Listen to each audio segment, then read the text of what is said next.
Pedro Cuello, que es el alguacil mayor, y lo llaman Yum, que es como guardián del padre que tiene una carga semántica así, que fue también una traducción para Dios.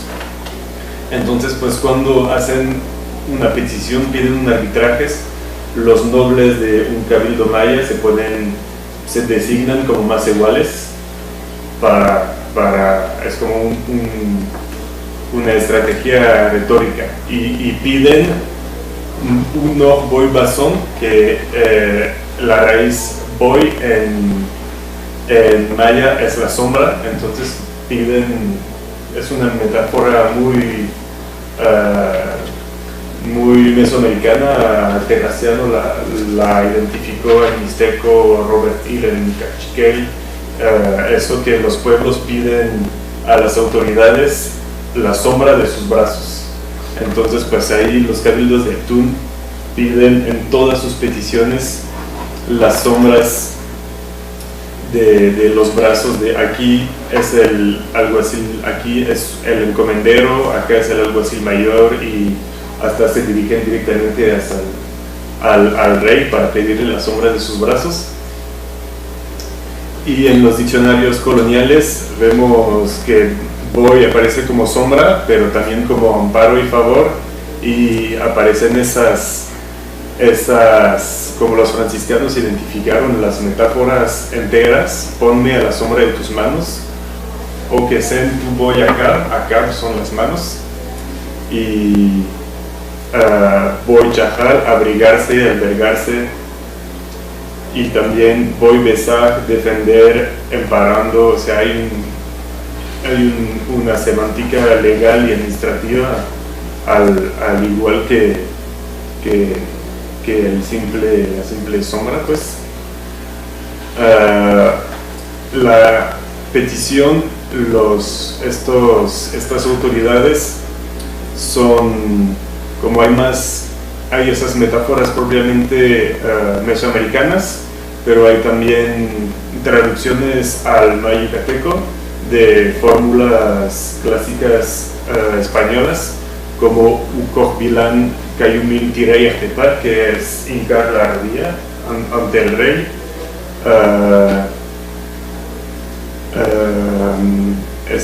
Es aquí Calon Pishtikech, Ucojbilán Cayumil Tirey Atepal. Ucojbilán es el representante del rey, o sea, se dirigen al gobernador don Diego Fernández de Velasco y lo identifican como el representante del rey, y enfrente de quien doblan la rodilla. Y con eso hacen un paralelismo donde dicen que están debajo de sus pies y debajo de sus manos. Entonces ponen en paralelo fórmulas de la diplomática clásica española con sus metáforas típicamente mesoamericanas, y hacen eso ante tu Quech. Nuestro tzicanil es que nuestro honrado padre, y es el gobernador don Diego Fernández de Velasco.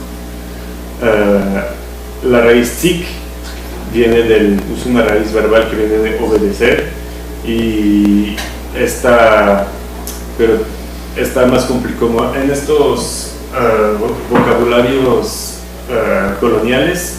Vemos cómo los franciscanos modificaron el maya, como ampliaron la carga semántica de algunas raíces verbales para usarla para desarrollar el lenguaje de evangelización, pero este lenguaje de evangelización permeó hacia el lenguaje notarial. Entonces vemos aquí Tziktan es la obediencia y reverencia que se debe a Dios. O sea, eso es una invención, es un neologismo franciscano, pero también aquí tenemos un ejemplo: Mautzik freno insimin, mi caballo es desbocado, no hace caso al freno. Entonces así vemos Tzikba es un reflexivo, Tzikba es enso, entonar con arrogancia, presumir. Entonces ahí vemos que con una raíz verbal los franciscanos usaron esta raíz verbal, esta raíz verbal para crear nuevas metáforas, para nuevos neologismos, para hacer referencia a conceptos cristianos como la obediencia que se debe a Dios, pero también eso permeó en el lenguaje notarial, y pues tzik es también la obediencia que se debe al rey, al gobernador, al encomendero. Aquí tenemos otras entradas. Aquí Ishma Tzikil, ma es un negativo, pues ma Tzikil es el inobediente, ma Tzik desobedecer. Entonces pues ahí vemos todo la raíz Koch que vimos acá en Ukoch Bilan Kayumilti Rey Artepal. La raíz Koch hace referencia a la imagen o figura de rostro y retrato de alguna persona, y entonces es también como lo usan en formas verbales, Koch besar, enmascararse, disfrazarse, pero es también el que representa la figura de otra persona, y pues Ukoch Balan Ahau es el virrey, o sea, es la imagen del Ahau. El Ahau es el gobernante mayor en la ciudad de Yucateca, es el virrey, pues entonces es la imagen del rey, y Ukoch Bilan, obispo, es el profesor de indios. Entonces ahí vemos también cómo esta raíz verbal fue utilizada aquí. Ukoch Bal San Francisco, la imagen y figura de San Francisco, o sea, esta raíz Koch fue muy productiva para servir a crear un vocabulario adecuado a las necesidades de los franciscanos, y pues luego a las necesidades de los escribanos de Eptún para dirigirse a sus autoridades. Aquí una entrada muy interesante con esta misma raíz Koch es Balan Kochche, son los brujos que decían que se convertían en tigres. Entonces pues podría ser ya como un índice que la raíz Koch en periodos prehispánicos se refería más a una especie de transformación, más que a la idea de una representación legal. Y entonces pues ya da más pistas para intentar ver cómo los franciscanos, cómo el contacto transformó el uso de esta raíz. La raíz tepal súper productiva es reinar, y el aj tepal, aj es un agentilizador, pues el aj tepal es el que gobierna, y este aj tepal va a ser básicamente la traducción de rey, autoridad. En todos los documentos siempre se dirigen a las autoridades como el aj tepal. Entonces puede ser el gobernador, el encomendero, y hasta el rey de España. Un documento bastante peculiar, que es el único que tengo en todo mi corpus, y no vi ninguno de este tipo documentados ni en Royce, ni en Hanks, ni en Restal, que es pues el Cabildo de Eptún, que manda una petición a un pueblo vecino, a Tecom, o sea, le pide, es una petición bastante importante para el Cabildo de Eptún, porque en documentos anteriores explican a las autoridades españolas que pues, perdieron todos sus documentos notariales, y quieren justificar los linderos de sus tierras, y entonces le van a pedir a Tecom una copia de sus propios documentos para ver dónde se establece la frontera. Entonces pues uno podría pensar que es como una petición muy importante para el Cabildo de Eptún poder ir a pedir a sus vecinos el paro que le hagan con sus documentos para saber cómo iba la frontera, cómo iba el lindero, pero no usan ninguna fórmula así de la parafernalia que usan para dirigirse a las autoridades españolas. Simplemente piden un favor, Utial Ucat Yatzil, y no se ponen en situación de, de inferioridad, así no usan todas estas metáforas que vimos anteriormente, sino que es un documento súper corto.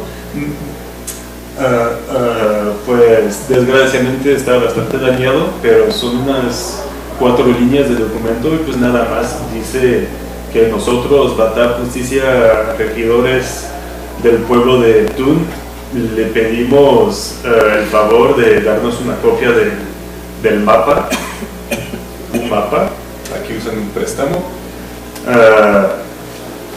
para poder, para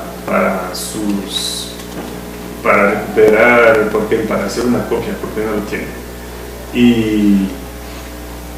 Y yo me hubiera esperado igual una cosa súper barroca, un lenguaje súper barroco de por favor, somos, pedimos su sombra y así, pero no, nada más es un documento así muy chiquito. Desgraciadamente no tengo otros documentos como para poder hacer comparaciones. Es el único documento que tengo de un cabildo que pide un favor a otro cabildo. Todas las demás peticiones son hechas para el cabildo de Tun a alguna autoridad española, que sea civil, militar o religiosa. Entonces pues nada más tengo este ejemplar. Y Yatzil, los franciscanos lo usaron para la misericordia, la limosna, la caridad y la cosa penosa, trabajosa, pero en este documento sí le piden por favor, como le piden el paro, le piden por favor de entregarle una copia del mapa y de los títulos. Otro género que es como una parte importante del corpus existente de los documentos coloniales yucateco, pero en los títulos de Tun yo solo tengo 4 testamentos y todos son usados para justificar la pertenencia de tierras. En todos esos documentos, todos esos 4 testamentos están relacionados con otros documentos donde una familia justifica que sí, esta parcela es suya, pues porque la heredó de tal abuelo y aquí está el testimonio del tipo y pues entonces pueden comprobar que sí son sus montes. Y todos los testamentos empiezan por las mismas fórmulas, pues el Pater Nostrum, Tucap Dios Kitbil, Yetel Dios Mejelmil, Yetel Dios Espíritu Santo, o sea, Dios Hijo, Dios Padre, Dios Espíritu Santo. Tu Juntulil Dios, Uchuktume, Tusinil Oshtul, Tuba persona, es Dios uno y Dios tercero, pero Dios una sola persona. Amén. Y son documentos personales, pues son escritos a la primera persona, aun si están redactados por un escribano. El hombre que hace el testamento, o sea, es como si fuera dictado en vivo. Entonces dice: yo, Don Lucas Tun, vecino del pueblo de Cuncunul. Aquí vemos como un estilo de nombrar un pueblo, es así con el nombre en maya, que es Cuncunul, y el nombre en español, que es San Juan Bautista. Entonces ponen San Juan Bautista y luego un locativo y Cuncunul. Es como un poco el mismo estilo que acá la petición. Cada petición, cada batán, pues aquí ponen el nombre en español, que es el nombre del santo patrono, y el nombre en maya yucateco, y es como una característica que vamos a encontrar en todos los documentos. Al final del testamento siempre aparece esta fórmula Maish Bin Takti Bashli, que se puede traducir literalmente como nadie puede venir a jugar a jugarlo porque básicamente ya tengo hecho su documento, entonces pues dice, ya hice yo mi testamento, entonces pues nadie puede venir a contradecir lo que, o a robar mis pertenencias, a negar mi testamento, pues porque ya lo tengo escrito. Aquí tengo un ejemplo un poco peculiar. Yo pienso que pues Francisco I se murió o sin hacer su testamento, o tal vez estaba en muy mal estado ya para poder dictarlo. Entonces son los Batab, el gobernador, las justicias y los regidores. Aquí también podemos ver el pueblo San Bartolomé Etun, que hicieron su testamento de Francisco I. Entonces pues empieza el documento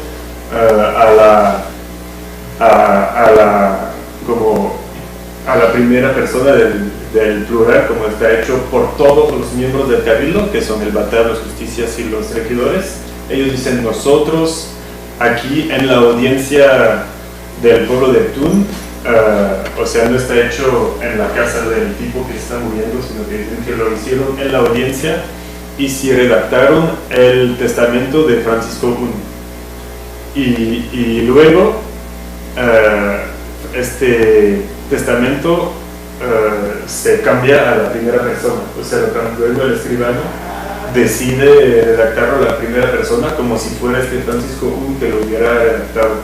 Y ya Kin Saik, con es el on es el marcador de primera persona el plural, y in es el marcador de primera persona el singular, y pues se cambia. Nosotros los Batar, y luego pone Kin Saik, Tin Watan, yo doy a mi mujer Gregoria Canari, y empieza con su lista de cosas que le da a su mujer. Y igual termina por la misma fórmula, Mamak bin Luxik Tiob, y Luk es quitar, o sea, nadie nos los puede quitar, porque así es este es el conocimiento del testamento. Entonces pues yo ya redacté mi testamento, nadie me lo puede negar, porque ahí está la prueba de que yo transmití así mis pertenencias a mis familiares. Y termina por Lai Ujahil que afirma. Lai es un demostrativo, Ujahil es su verdadera firma, el préstamo, y así terminan los documentos. Aquí está mi verdadera firma, y firman los miembros del cabildo: el gobernador, que es el Batab, Manuel Kamal, gobernador de Tun, Buenaventura, el teniente, Manuel Curus, el alcalde, el regidor y el escribano. Y encontramos también esta misma fórmula aquí, la Ujahil que afirma en 10 de diciembre, y igual Manuel Kun,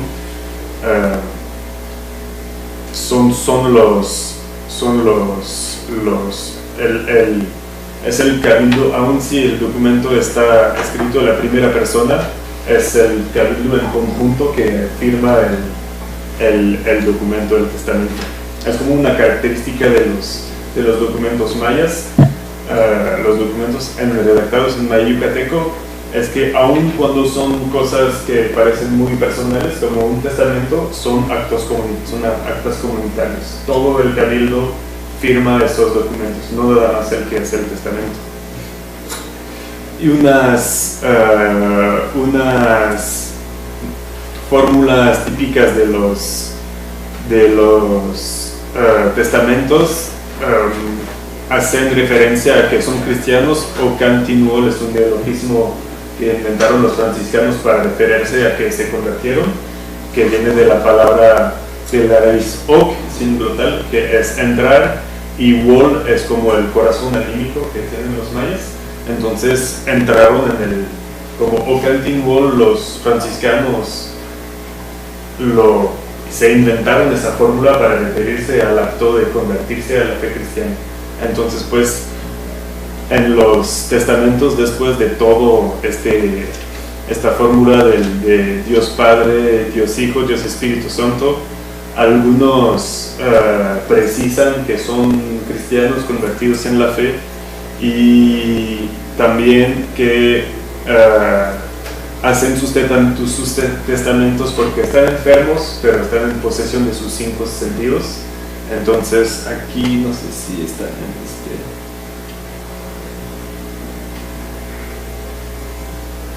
aquí dice Lucas Tun, Likin Letikin Testamento, hago mi testamento, Kohanil, y estoy enfermo,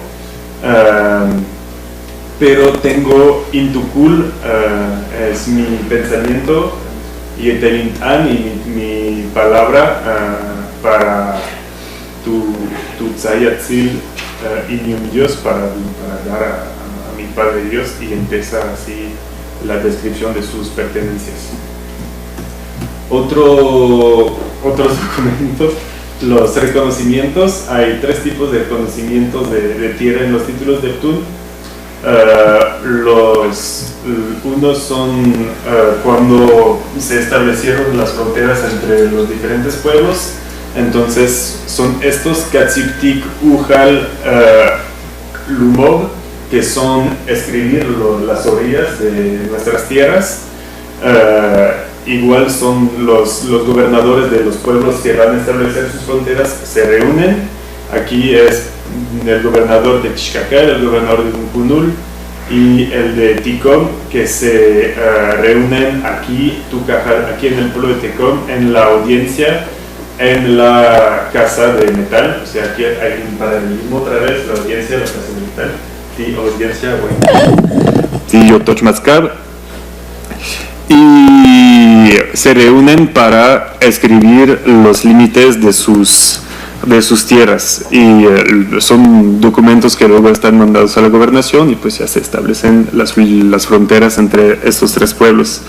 Hay también Umanel, Up-Isil, Ulumov, que es caminar los límites caminar las medidas de las tierras.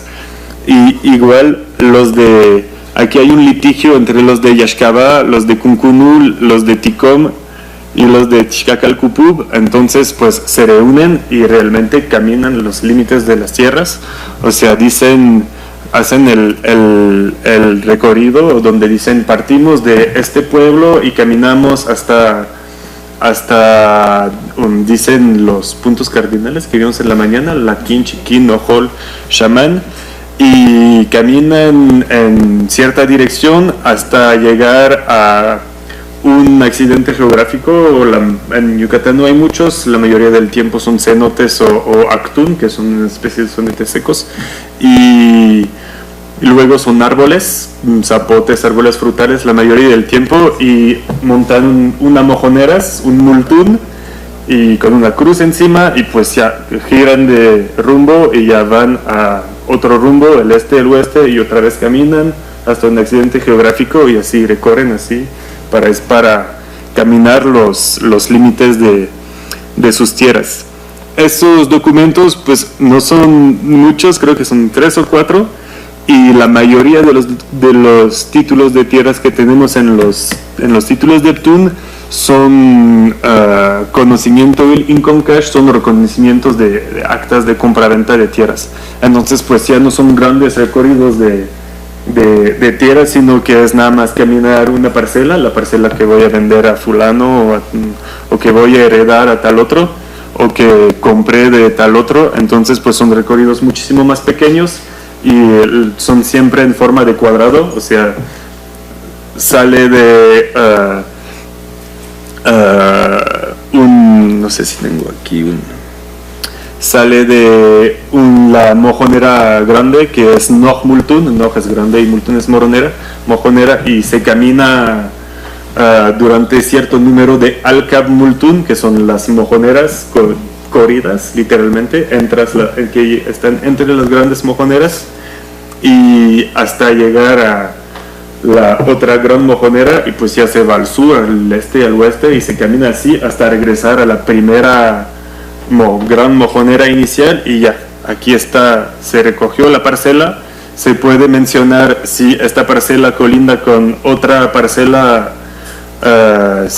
Se menciona la parcela al lado es la de los Nojo, la de los Uno, así. Siempre se menciona la parcela por un nombre de linaje, pero nunca, jamás en ningún caso se menciona lo que hay adentro de la parcela. Solo se hace el recorrido cuadrado, se menciona a veces quiénes son los vecinos y ya.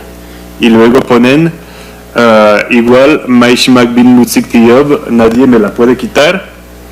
Y este ya es mi monte. Hay otro género discursivo que no está producido por los cabildos mayas, que está producido por los intérpretes, por la gobernación a través de los intérpretes generales, que es el Ahmaltán. No voy a indagar mucho en eso porque pues no está producido por un cabildo, aún si está presente en el archivo de Ptun. Está escrito por los intérpretes generales. Es una tarea que haré más tarde de comparar el maya que escriben los intérpretes de gobernación y el que escriben los cabildos indígenas, para ver si usan las mismas metáforas, los mismos recursos, pero por el momento no lo hice todavía. Y en respuestas a estos mandamientos están los obedecimientos. Es cuando dicen, pues ya recibimos tu edicto y lo vamos a cumplir.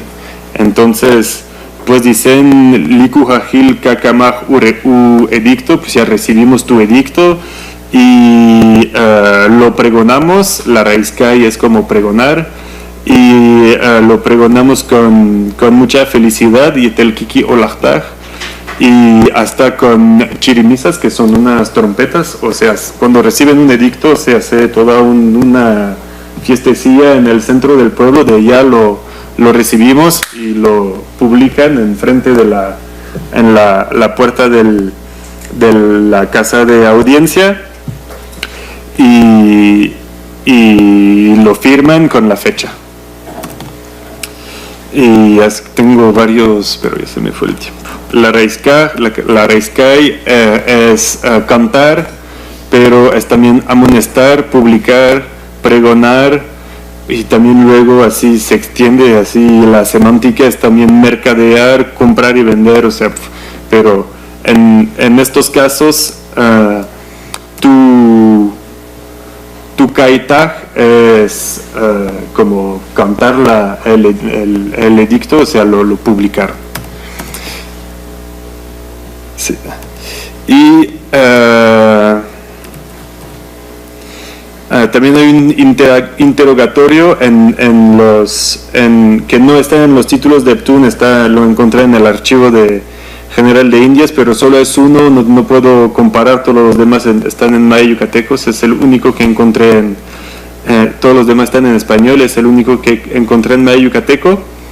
Y pues los regionalismos de Ptun es que nunca usan palabras como can, que se encuentran en el Códice Calquini y también en otros documentos que tradujo Tsubasa Okoshi, sino que usan tijun, molon y chilodiencia, o sea, nos juntamos adentro de la audiencia.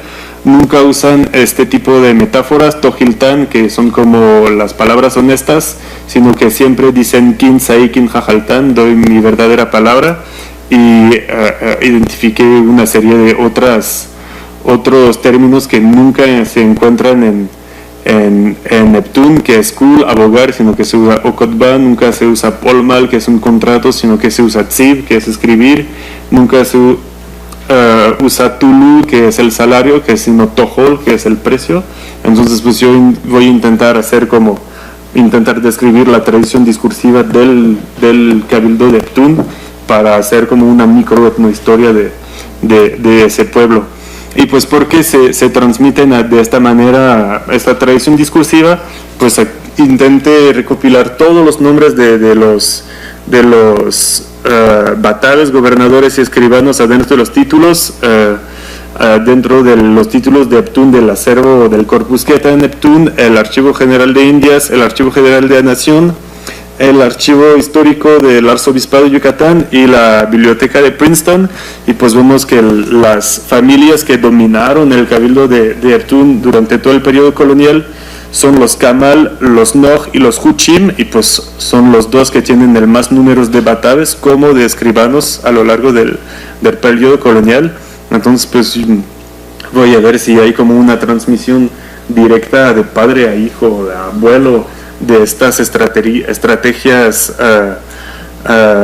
retóricas, lingüísticas de esta tradición discursiva. Muchas gracias.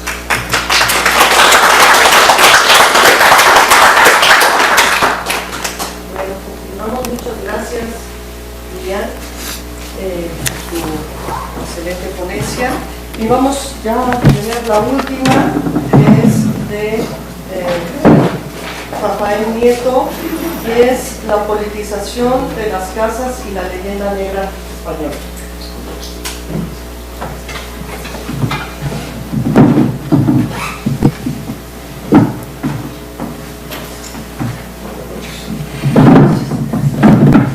No voy a usar el si es que si quieren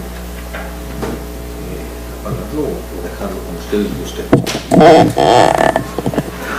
Bueno, antes que nada, agradecer a la doctora Beatriz Arias, tanto la organización del evento como pues las atenciones que ha tenido con un servidor. Y sin más preámbulo, empiezo con lo que intitulé la politización de las casas y la leyenda negra española. Voy a empezar con este epígrafe de Augusto Salazar Bondy, donde dice: Bartolomé, tú lo has dicho, de hombre a hombre son hombres por igual. Lo que difiere es una segunda naturaleza no profunda, aunque puede también ser muy marcada y significativa. Pero en ningún caso ella justifica el avasallamiento de unos hombres por otros. Así pues, del concepto y definición de leyenda se dice que es la narración fantástica de hechos mágicos o asombrosamente rica en contenidos simbólicos, así como también la narración fabulosa de un acontecimiento más o menos histórico. Por ende, y también por extensión, se habla de leyenda negra, por alusión a la crítica antiespañola de los siglos XVI y XVII, es decir, la mala fama inmerecida de un individuo o de una colectividad, que para el caso que nos ocupa entonces es el referido al del español o al de la propia España. Hecho y circunstancia que no pasó desapercibido para los países europeos que se disputaban el poder hegemónico del hasta entonces mundo conocido. Ahora bien, si el apóstol de las Indias es, por antonomasia, Fray Bartolomé de las Casas, su apostolado consistió únicamente en su entrega misionera, siguiendo los dictados de Jesús, de sus creencias y de sus dogmas, definidos por los concilios y otras enseñanzas. De ahí entonces, todos los diversos motes atribuidos al dominico, ganados muy a pulso: el doctrinero, el procurador y protector universal de los indios, el conquistador conquistado, como lo llamó Agustín Yáñez, el Santo Padre de América, etc. Es pues menester de la presente aportación desmitificar la crítica antiespañola gestada desde los siglos XVI y XVII y hasta nuestros días, que como expresión cultural conlleva la construcción de valores y su verbalización, donde la tradición de la palabra hablada o escrita es el reflejo de la conciencia colectiva, de sus verdades y de sus mitos, pero también aunada a la exteriorización de los parafernálicos y propagandísticos clichés hegemónicos. porque refrescando la memoria, fue en 1494 cuando el Papa Alejandro IV le confiere a la pareja real Isabel de Castilla y Fernando de Aragón el pomposo título de Reyes Católicos, con el fin fundamental de lograr la cristianización del Nuevo Mundo. Así, posteriormente, mientras que Carlos V subrayaba sobre todo el título de emperador, los monarcas españoles recurrirían desde Felipe II de manera mucho más contundente a este título honorífico. Innegables hechos que hicieron que España atrajera la atención general no solo por la supremacía y sus aspiraciones hegemónicas, la de la monarquía universal, sino también y sobre todo a causa de su decidida intervención a favor de la contrarreforma. Posteriormente, Felipe II y sus sucesores continuarían y hasta exacerbarían en Europa Central y Occidental esa misma política iniciada por Carlos V, como veremos más adelante. De tal forma que remitirnos a un modelo de constitución política diametralmente opuesto a la monarquía universal y en general al dominio monárquico hispánico puede leerse en un tratado de las Casas del siglo XVI que ya desde entonces suscita gran interés y se convertiría en el arma idónea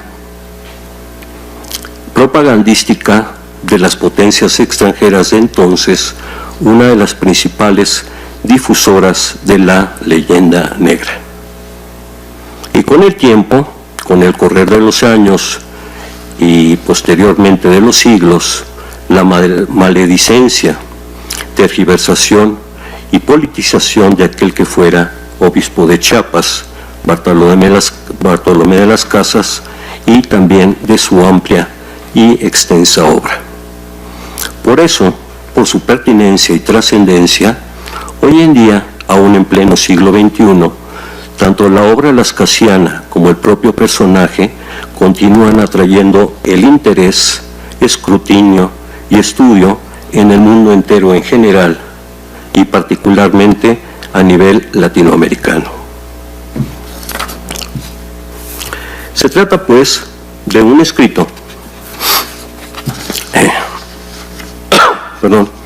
del dominico Bartolomé de las Casas con el título de Fundamentada y correcta explicación del problema de si los reyes o príncipes por algún derecho o título y en conciencia pueden alienar y someter al dominio de otro señor particular a ciudadanos y súbditos de la corona real, conocido abreviadamente en las diferentes bibliografías como de Regia Potestate, e impreso por primera vez en Frankfurt en 1571. En él, la imagen negativa que se tenía de España y de sus monarcas como enemigos ya se había consolidado y estaba concebida, en principio, para perdurar en una ya añejísima polémica inacabable que llega hasta nuestros días. Así pues, en un tiempo de agitación religiosa y de escalada de nacionalismos de Estado emergentes, surgió el reproche y más tarde la calumnia y la difamación por el poderío universal ibérico que había impuesto a los pueblos de Europa y América durante la época de su posición hegemónica en los siglos XVI y XVII, basado en una tiranía en hechos de crueldad que aún incluso pesaba sobre la imagen que España se hacía y tenía de sí misma. Gloso. El inmenso poder de la monarquía hispánica en la Europa del siglo XVI despertó una reacción adversa que demonizó a los españoles e hizo, sobre todo de Felipe II y de sus súbditos, íconos de la crueldad y el fanatismo.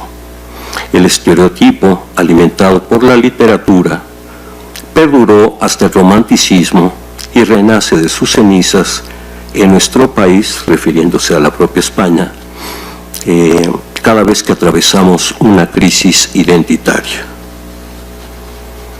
Siendo ello así, para designar estas acusaciones, cabe mencionar que la leyenda negra nace en Italia, en el contexto de la expansión mediterránea de la Corona de Aragón, y donde a ella sigue una dominación española que aseguraron los ejércitos de los reyes católicos y posteriormente de Carlos V, y que duró hasta el Tratado de Utrecht.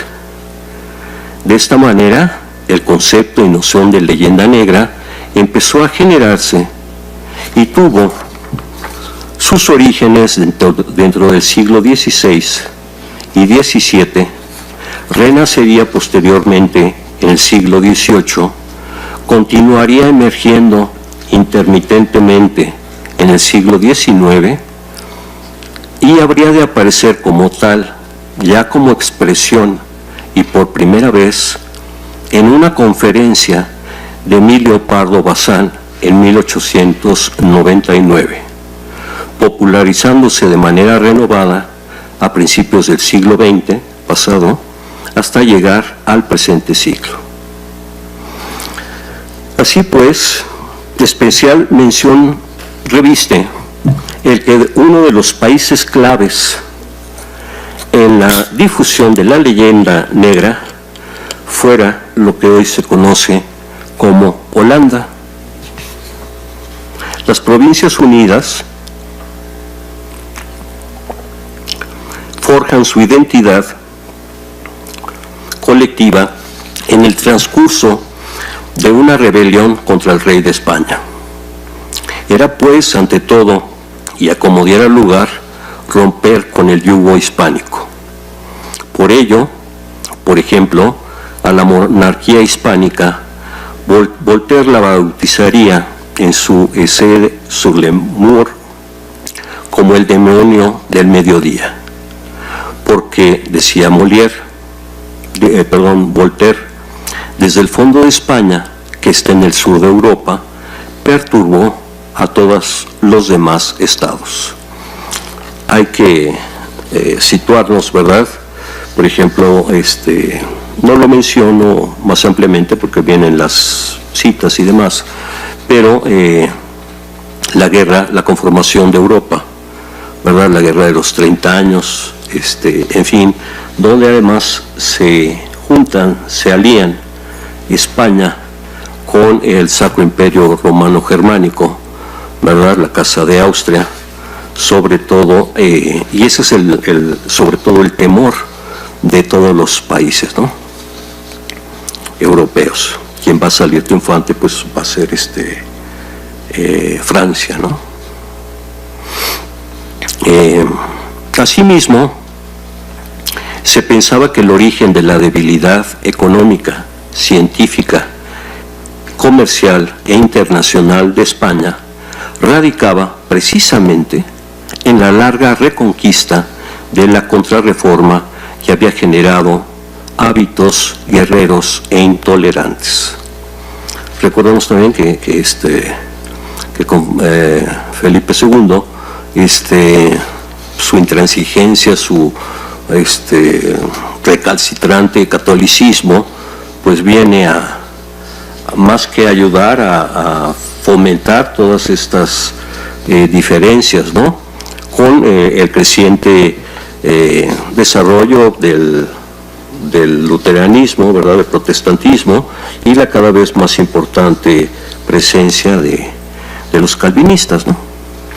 Y así, siglos más tarde, el escritor español Julián Juderías acuñaría ya a principios del siglo pasado, 1913, el término de leyenda negra, que además se habría utilizado para arremeter contra el catolicismo intransigente y supersticioso que había invadido a nuestra América o a Hispanoamérica, y donde más aún estudios acerca de diversos estados de Europa Occidental confirman y han mostrado que esta idea encontró una amplísima difusión que culminaría en la afirmación de que los españoles habían exterminado a los perros indios, frase brutal que escuchó por doquier Bartolomé de las Casas a su llegada a este continente, es decir, a los pueblos americanos de manera bárbara y a voluntad.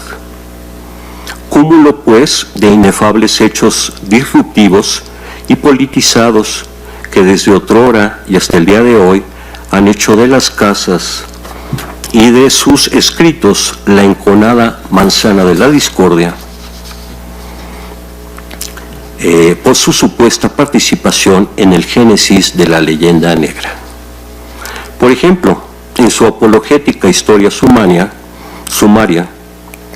Las Casas equipara ventajosamente el grado de civilización de los pueblos precolombinos con el alcanzado por las principales potencias europeas de entonces. Y sí, efectivamente, quizá el comportamiento de los españoles en América, en principio, no fue el más ejemplar, es decir, ni mejor ni peor que el de los holandeses, ingleses o franceses.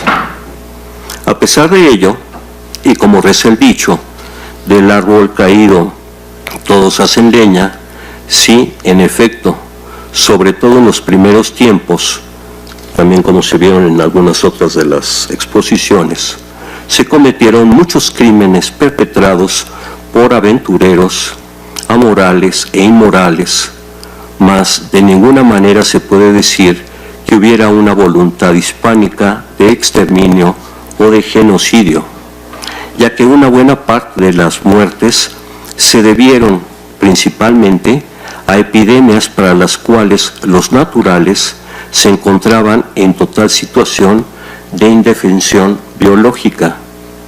La viruela, el cólera, la sífilis, etc., pues sus organismos no contaban con los sistemas inmunológicos desarrollados para hacer frente a dicha morbilidad.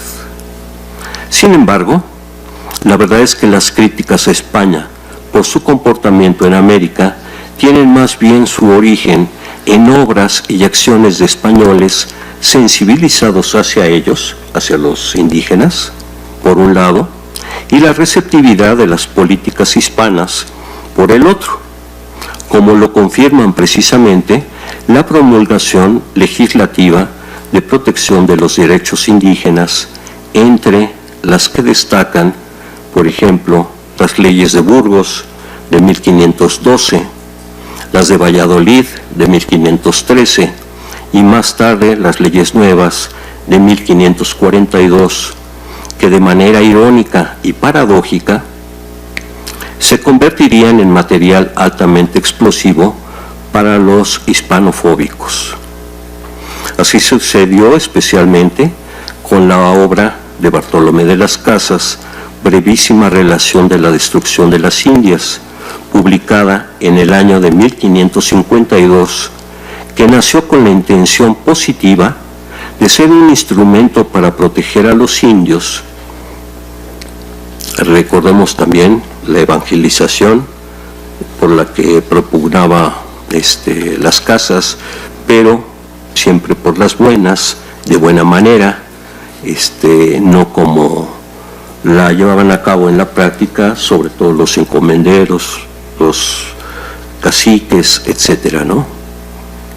Entonces nace con esta intención positiva de ser un instrumento para proteger a los indios, pero que sin embargo tergiversarían y utilizarían a su favor los detractores hispanos, haciendo de ella numerosas traducciones y ediciones, manipuladas todas ellas, para posteriormente ser utilizadas como arma arrojadiza en contra de España. Tanto pesó en la corte de Felipe II la recreación de imágenes de una España inhumana, que llegó a prohibir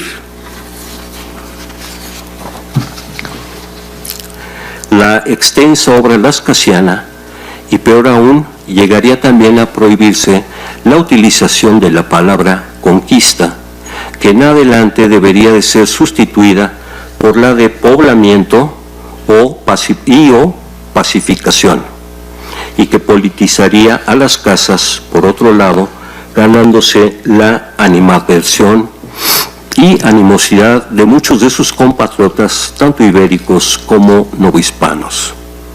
Así pues, gloso nuevamente, no se trataba de un simple cambio terminológico. Una ordenanza de 1573 restringía la presencia de tropas en los nuevos descubrimientos, al tiempo que limitaba los motivos para declarar la guerra a los indios. Se dio así un caso inédito en la historia.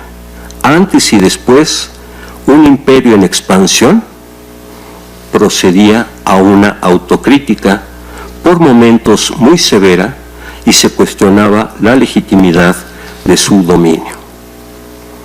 Así las cosas, cuando en 1566 fallece Bartolomé de las Casas, su insigne impronta había dedicado más de medio siglo a la defensa de los indios. Más de 50 años en los que se alternaron tanto los éxitos como los fracasos. Por ello, por su desmedida e incansable tenacidad, iba a convertirse en un referente para los luchadores de la libertad y de la justicia. Mas, sin embargo, durante mucho tiempo fue, para otros, el principal responsable de la leyenda negra española en América. 88 años después de su deceso, mediante los tratados de Westfalia, en 1648, se viene abajo la cristiandad europea, es decir, aquella comunidad de naciones basada en la unidad de la fe, ideal que la Casa de Austria intentó defender contra los enemigos de fuera, los turcos, y los de dentro, los protestantes. Ese mismo año nace la Europa moderna, compuesta por naciones que ya no comparten la misma fe, sino un ideario común, cuyos elementos principales serían la secularización del pensamiento, el progreso científico y técnico, la tolerancia y el liberalismo. De esta forma, los grandes vencedores de los tratados de Westfalia en efecto fueron los protestantes, los príncipes luteranos alemanes, Holanda e Inglaterra. Francia, por su lado, figuraba también entre los vencedores, a pesar de tener un monarca católico, ya que se trataba de la Francia atlántica y nórdica. Además, esta paradoja no tardó en quedar compensada por la postura de las minorías selectas francesas que se adhirieron a la filosofía de las luces, es decir, a una actividad crítica hacia el catolicismo romano. Para terminar, de esta forma, todavía hoy en día, en pleno siglo XXI, el reproche de que el poderío tiránico universal ibérico había impuesto a los pueblos de Europa y América durante la época de su posición hegemónica en los siglos XVI y XVII, sigue asolando y ensombreciendo la imagen que España se hace de sí misma, a la vez que se continúa politizando a Bartolomé de las Casas como el principal promotor de la leyenda negra española, muy a pesar de que haya sido el principal precursor del anticolonialismo y de lo que hoy se denominan derechos humanos. Gracias.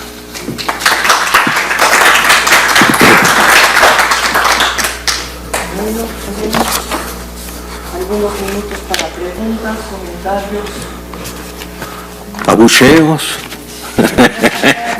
También. Respecto a la comparación que haces de los términos, Sí. me refiero básicamente a que encuentras el término maya y el término adaptado. ¿Qué puedes ver al pasar los años?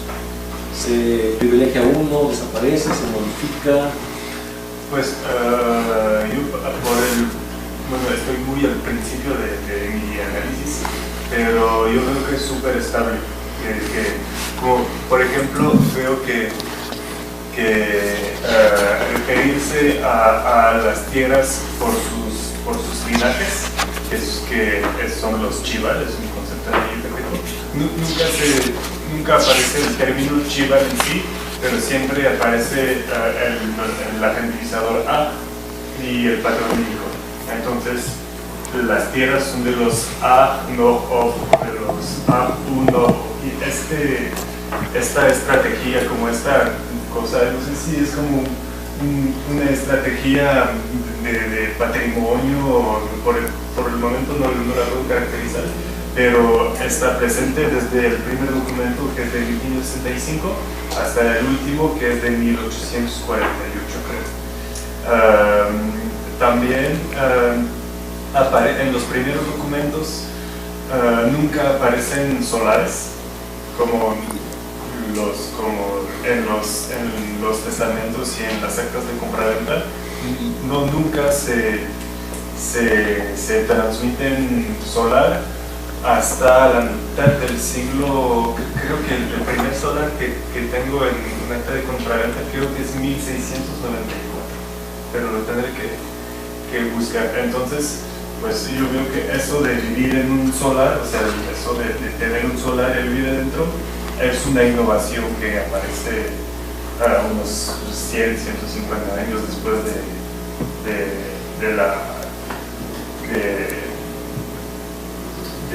del proyecto franciscano de organización de los pueblos. Entonces, son estas como es como esta pequeña innovación, pero todo lo demás, el uso de estas fórmulas, el uso de los paralelismos entre la fórmula en maya y la fórmula en español, aparecen en los primeros documentos y son iguales hasta el último. Luego tengo documentos donde como en los títulos de Neptune que están en Neptune, y los títulos que fueron extraviados y que están en Princeton, hay muchos en maya yucateco. Entonces es como mi materia primaria, pero en los documentos que están en los archivos institucionales en Mérida y en el archivo de Indias, pues la mayoría ya son copias al español. En pocas veces con la copia tengo el original, y esas pocas veces son obedecimientos y son documentos súper cortitos de recibimos su edicto o su real cédula y la publicamos. Pero entonces ahí hay también como algo que quiero ver de la, como, no sé, de por qué en archivos institucionales españoles no, como si desecharon tiraron los originales, o si son los mismos que tengo en Neptune y nada más mandaron las copias, no sé, como el trayecto de todos esos documentos para saber por qué los tengo en este orden y de esta manera. Pero en la tradición discursiva veo que el vocabulario empleado es súper estable. Luego yo quiero comparar el corpus de Neptune con los estudios de William Hunt y Matthew Restal, que describieron los documentos de Yucateco en general, en toda la península. Entonces ellos describen, la mayoría de los documentos que tienen son de los alrededores de Mérida. Entonces yo quiero ver si hay una diferencia entre una tradición discursiva como más capitalina, o no sé, como más de por allá, y la tradición de Neptune, que es súper perfecta. Entonces, pero también, como estoy muy principio del estudio, me falta hacer el análisis lingüístico de todos para ver eso. Pero estas fórmulas que describí están presentes desde 1565 hasta 1848. Mira, yo el hecho que revisé lo de Neptune para mi investigación, por lo menos, nada más una definición de sí, en el documento de licencia en ceremonia. Entonces, solo hacer unas preguntas. El documento dice que hay un documento que está relacionado con la comunidad de qué tipo de relación tenía. Han escrito muchísimo, 5 siglos ya. Toda esta parafernalia para poder tener. Gracias. Gracias. Y la otra cosa cambió cuando tú utilizas mucho el concepto de metáfora, ¿no? Normalmente según la visión que tengo de la sociedad tradicional, ellos construyen la relación con las lectonías. Entonces, cuando tú hablas de reinos soldados estructurados, yo lo asociaría mucho a un ritual que hacían debajo de la ceiba o algo así. Entonces, en este sentido, el metonímico, ¿no? Entre el nivel de abstracción distinto de la sociedad y la nación. Sí, pues, no sé, con eso de la ceiba y la sombra del árbol, en el Códice Calvini hay un pasaje donde dice, no sé, no recuerdo si es en el Calvini o si es en los papeles de Yashar, pero hay como una descripción de el Batab se pone debajo de la ceiba que está al centro del pueblo y llegan los el Calvini, que presente la manera que lo presenta el siglo. Y el Parachuini, que es jefe de Cuchcaban, y llegan todos sus batabes y como discuten debajo de la sombra del árbol. Entonces puede ser que sea, pero como esta descripción es prehispánica, o sea, es una descripción de un modo de... Por eso la idea es que la relación sea de progreso, por eso la idea es que en antropología se llama giro antropológico, es toda una cuestión donde ya no hay la división, hay una relación, entonces se utilizan otro tipo de eso para la antropología. Entonces yo por eso pienso eso. Pues yo no puedo, como todo mi corpus es colonial, yo describo la situación colonial, no puedo saber si no, la idea es que hay como una continuidad, ¿no? Sí.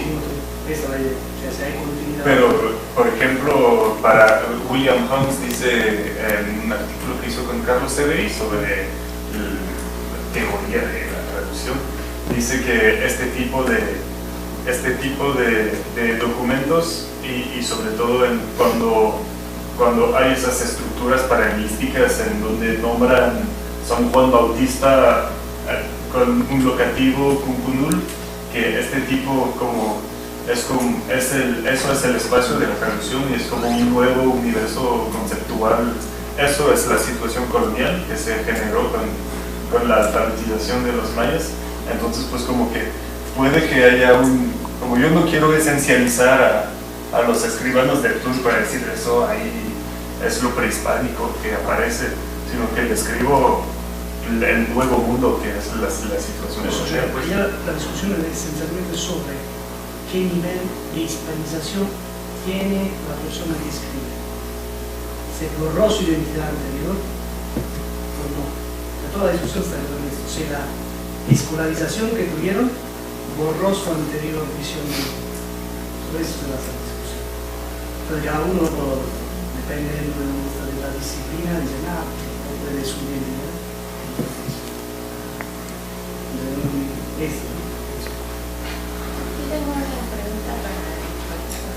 Entonces, usted diría que, o bueno, no sé, Fray Bartolomé en realidad nunca tuvo una intención política en su defensa de la evangelización pacifista. Bueno, habría que aclarar política en qué aspecto, ¿no? Porque pues él trató con 3 cabezas de allá de España, ¿no? Y estas leyes que se modificaron precisamente, no nada más, no exclusivamente, por los escritos de las casas, pero sí, recordemos por ejemplo el debate, ¿no?, con Ginés de Sepúlveda, y entonces todo eso es político. Ginés de Sepúlveda defendía la conquista como una guerra justa. Y Las Casas, por ejemplo, lo rebatía diciendo, es que no fue una guerra justa, porque los indígenas no agredieron, no atacaron. Quienes atacaron, quienes agredieron fueron nosotros, fuimos nosotros, los españoles, los hispanos, ¿no?